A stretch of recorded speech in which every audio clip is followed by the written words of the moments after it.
Hello students. So let us continue with our chapter current, electricity and magnetism.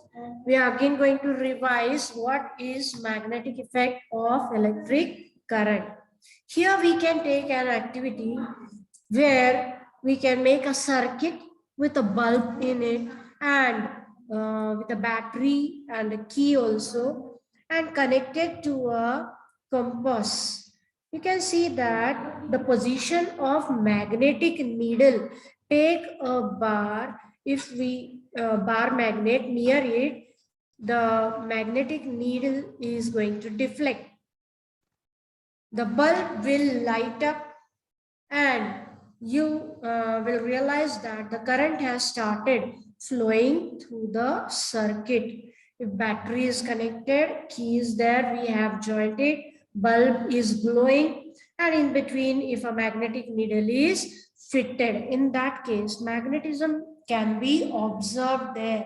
That magnetic effect is there in wherever current is flowing through the wires. Now, we know that magnetic needle is actually indeed a magnet itself, and we have seen that magnetic needle changes its direction when a bar magnet is taken near this magnetic needle. So Earth's magnetism is such that this magnetic needle always points towards the north. So this is the special thing for which we are using this needle. Means navigators in the ocean, in the space, they are utilizing this magnetic needle to get their direction. And as it shows the magnetic effect because of the earth always pointing to the north. But in case of some electric current passing by, it will show deflection. We have also observed that magnetic needle changes its direction when a current starts to flow in the circuit. This means that magnetic field is created when an electric current flow in a wire. And here you see the scientist Hans Christian Ørsted made this observation first, and we can study this through the electric current passing through a wire, and a magnetic field is produced around this wire. For this purpose, another activity we can take is long meter long flexible copper wire we can take and tightly wound it round an iron screw. In that case, connect the two ends of the wire in a circuit and to a battery so that current will start flowing through it. And one key also can be fitted to put off the current flow. It will be noticed that the pins, all pins, will get attracted to this iron nail. Why? Because it has got the magnetic effect around it. That's why this main nail on which the copper wire is wound and electric current is allowed to flow through it will allow the other iron made objects like iron pin, all pins, nails, small ones will get attracted to this magnetic nail now. Okay.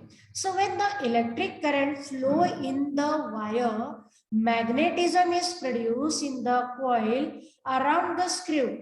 And because of that, the screw also attains magnetism.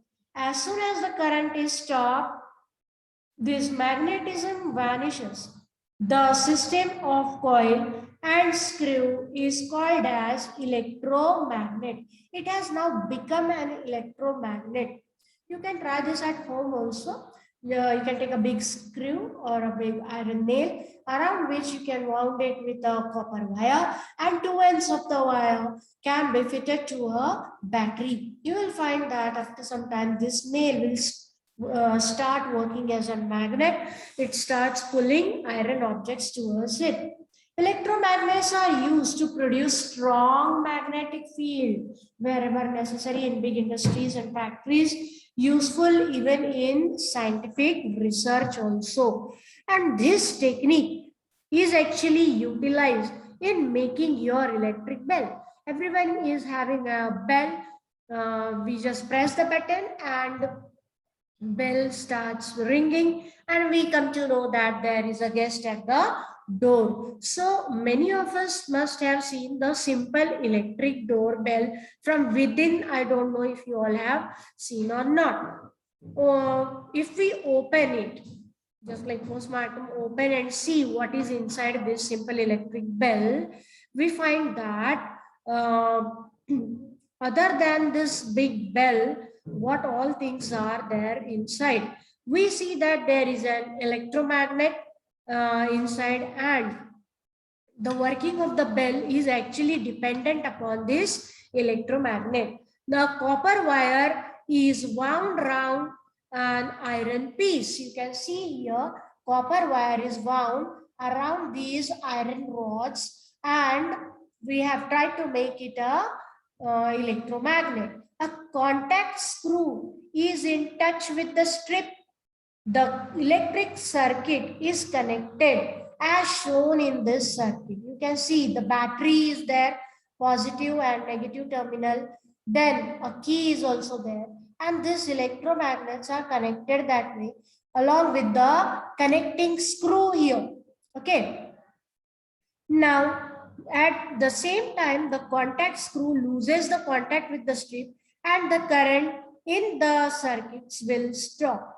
In this situation, the electromagnet loses its magnetism, and the iron strip moves back and comes in contact with the contact screw. So you see the striker of this bell will strike the main bell, and will come back once the contact is released, and again it will come back to non-ringing position. The electric current is then immediately restored. After some time, a few seconds, it is restored, and again the striker hits the bell. You can see the big gong of the bell by the above process again. So electromagnetism is generated, and that makes the striker get attracted towards the gong of the bell, and the sound is being created. This action repeats itself, and the bell is ringing, that you must have heard thousands of times. So that is the way, simple way, where electric bell is working. The electromagnetic effect is seen in this bell. So along with this diagram, working of electric bell, we have to study and note down. So these are the certain important topics related to electromagnetism. Then we can see that water in the waterfall falls from a higher level to a lower level because it has a certain potential in it. Okay, and in an electric circuit, electrons flow from a point of higher potential to a point of lower potential. Always things will flow from higher concentration to lower concentration. The difference between electrostatic potential and the positive and negative end of an electric cell is the potential difference of that cell. So these are the common points related to this chapter. We have to learn them, and these batteries we know can be fitted either in a series or in parallel. And current, if you think about, in series it will not change, but when they are connected in parallel, addition of all the batteries will come out as a output of those batteries. So I hope you all have understood it. If not understood, you can ask again. Okay, then study nicely. Bye-bye.